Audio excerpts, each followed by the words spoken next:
Hello friends, once again welcome to નવ Gujarat academy. આજનો આપણો ટૉપિક છે વિટામિન.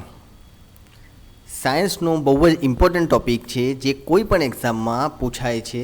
ક્લાસ 1 હોય, 2 હોય કે 3 હોય, સાયન્સ સબ્જેક્ટ હોય એટલે આમાંથી ક્વેશ્ચન આવતો હોય છે.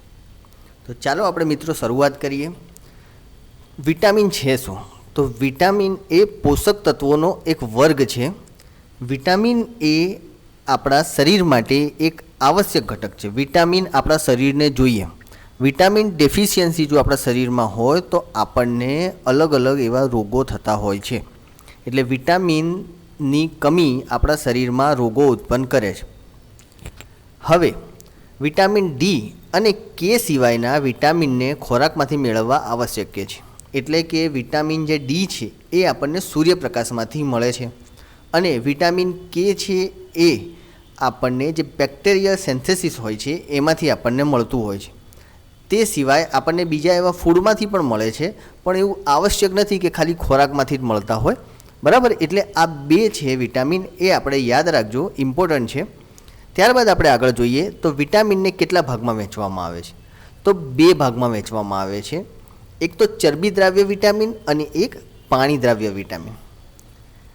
ચરબી દ્રાવ્ય જે વિટામિન હોય છે એ ચરબીમાં દ્રાવ્ય થઈ જાય છે. એટલે આપણા શરીરની જે ચરબી છે એમાં એ દ્રાવ્ય થઈ જાય છે. અને પાણી દ્રાવ્ય વિટામિન હોય છે એ આપણા શરીરના પાણીમાં દ્રાવ્ય થઈ જાય છે.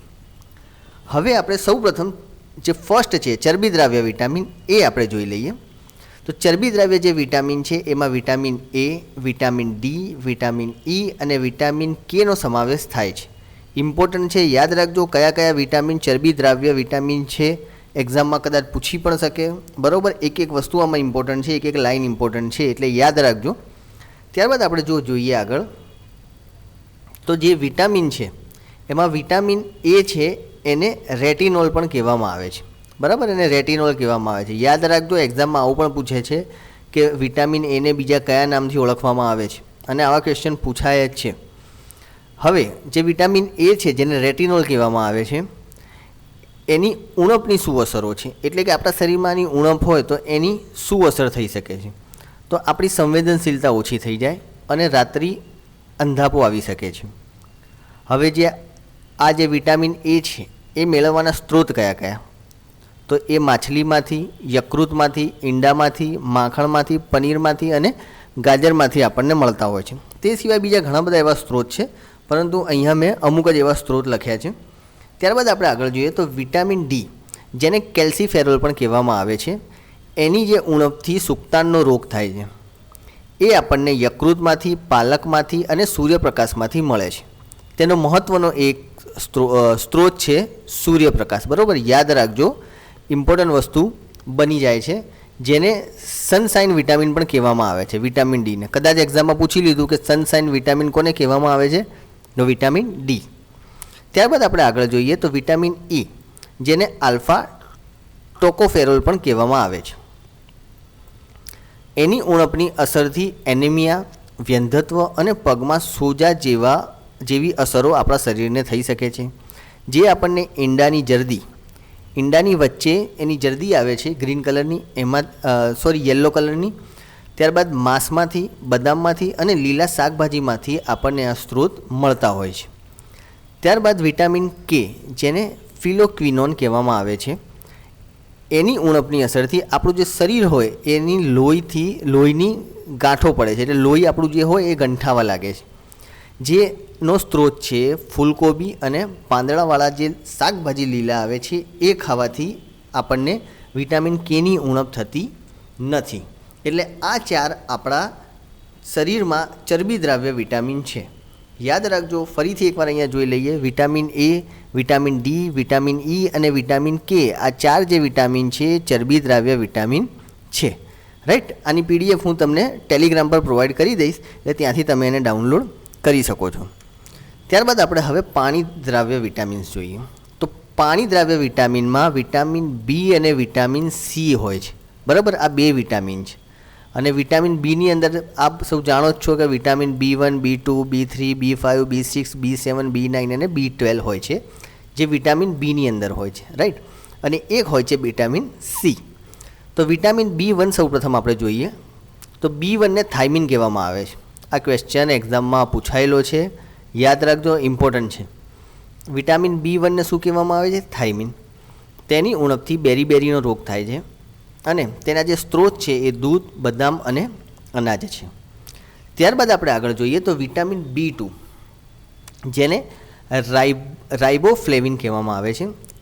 આની ઉણપથી હોઠ ઉપર ચીરા થાય છે, જીભ લાલ થઈ જાય છે અને આંખમાં બળતરા થાય છે. તે સિવાય પણ બીજી અમુક ઉણપ છે, જેમ કે ચાંદી પડવી, બરાબર, અને આપણી જે આંખ છે બળતરા સિવાય આપણને ખંજવાળ પણ આવી, એટલે આવા પણ અમુક એની અસરો થતી હોય છે. ત્યારબાદ એના સ્ત્રોત જોઈએ તો ઈંડા, પાંદડાવાળા શાકભાજી, દૂધ, મશરૂમ અને માંસ.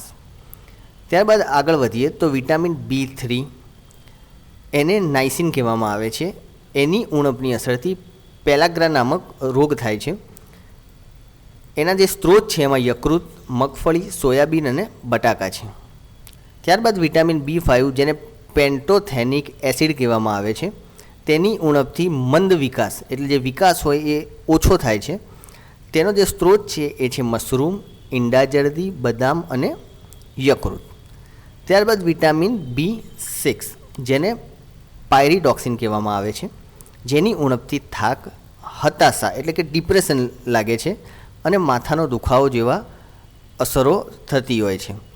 જેના સ્ત્રોત છે ઈંડા, યકૃત, ખમીર, વટાણા, કઠોળ અને દૂધ. ત્યારબાદ આપણે આગળ જોઈએ તો વિટામિન B7 જેને બાયોટીન કહેવામાં આવે છે, જેની ઉણપથી વાળ ખરવા, થાક લાગવો, તે સિવાય નખના પણ અમુક રોગ આના ઉણપથી થતા હોય છે. તેના જે સ્ત્રોત છે એ છે માછલી, માંસ, બદામ, લીલા પાંદડાવાળા શાકભાજી. ત્યારબાદ વિટામિન B9 જેને ફોલિક એસિડ કહેવામાં આવે છે, આની ઉણપથી આપણે આ ફોલિક એસિડની ગોળીઓ પણ અમુક લેતા હોઈએ છીએ. વિટામિન B9 જેનાથી એનેમિયા થાય છે, એનેમિયાની અસર થાય છે, જેના સ્ત્રોત છે યકૃત, મશરૂમ, લીલા પાંદડાવાળા શાકભાજી. ત્યારબાદ વિટામિન B12 જેને કોબાલામિન પણ કહેવામાં આવે છે, જેની ઉણપની અસરથી એનેમિયા અને ન્યુરોલોજિકલ જે સમસ્યાઓ છે એ બધી સમસ્યાઓ આપણને થતી હોય છે. જેના સ્ત્રોત છે માંસ, ડેરી ઉત્પાદનો, દરિયાઈ ખોરાક અને ઈંડા. હવે આ થયા વિટામિન બીની વાત, કે વિટામિન બીના જે સબ છે એની વાત થઈ. હવે આપણે વિટામિન સીની વાત કરીએ. એને કહેવામાં આવે છે એસ્કોર્બિક એસિડ, જેની ઉણપથી સ્કર્વી નામક રોગ થાય છે અને જેના સ્ત્રોત છે સાઇટ્રસ ફળો, ટામેટાં અને કોબીજ. એટલે કે આ હતા આપણા પાણી દ્રાવ્ય વિટામિન્સ. હવે ચરબી દ્રાવ્ય વિટામિન્સ આપણે જોયા કે 4 હતા, A, D, E અને K, અને પાણી દ્રાવ્ય વિટામિન છે B અને વિટામિન C, બરાબર. એટલે આ રીતે યાદ રાખવાનું. એટલે મેજર વિટામિન કયા કયા છે? તો A, B, C, D, E અને K, રાઈટ. એટલે આ વિટામિન્સ આપણે યાદ રાખવાના છે. તે સિવાય અમુક ઇમ્પોર્ટન્ટ ઇન્ફોર્મેશન બીજી છે જે કદાચ એક્ઝામમાં પૂછાઈ શકે છે. તો વિટામિન B અને વિટામિન C પાણી દ્રાવ્ય છે, એ આપણે જોઈ લીધું. ત્યારબાદ વિટામિન B12 એ એકમાત્ર વિટામિન છે જેમાં મેટાલિક એટલે કે મેટલના જે તત્વ હોય એ હોય છે, જેને કોબાલ્ટ કહેવામાં આવે છે, બરાબર. કોબાલ્ટ હોય ને એ મેટાલિક તત્વ હોય છે. હવે અહીંયા આપણે જોઈએ, હવે કોબાલ્ટના કારણે જ આને કોબાલામિન કહેવામાં આવે છે, રાઈટ. યાદ રાખજો, ઇમ્પોર્ટન્ટ છે. વિટામિન B12 જે એકમાત્ર એવું છે કે જેમાં મેટલ તત્વ હોય છે અને એ કયો હોય છે? કોબાલ્ટ. એટલે એને કોબાલામિન કહેવામાં આવે છે. ત્યારબાદ વિટામિન B12 જે લીવરમાં સંગ્રહિત થાય છે, આપણું જે લીવર હોય એમાં વિટામિન B12 સંગ્રહિત થતો હોય છે અને ત્યાંથી જે એને પૂરતા પ્રમાણમાં મળતું હોય છે. અને જો એને પૂરતા પ્રમાણમાં પ્રાપ્ત ન થતા હોય તો પણ ઉણપના લક્ષણો વિકસિત થવામાં લાંબો સમય લાગે છે. એટલે B12 આપણા શરીરમાં લીવરમાં સંગ્રહિત થાય છે. કદાચ એક્ઝામમાં પૂછે તો યાદ રાખજો. અને એ સંગ્રહિત થાય છે ત્યાંથી આપણને B12 મળતો હોય છે. જેથી જો કદાચ આની ઉણપ થાય તો લાંબો એવો સમય લાગે છે, કેમ કે આપણને ઓલરેડી ત્યાંથી મળતું હોય છે. સો ગાઈઝ, આ હતો આપણો વિટામિનનો લેક્ચર. આઈ હોપ તમને પસંદ પડ્યો હશે. પસંદ પડે તો એક લાઇક જરૂરથી આપજો અને આપણી ચેનલને સબસ્ક્રાઈબ જરૂરથી કરજો. સો ગાઈઝ, નેક્સ્ટ લેક્ચરમાં ફરીથી મળીશું. ત્યાર સુધી જય ભારત, જય હિન્દ, થેન્ક યુ.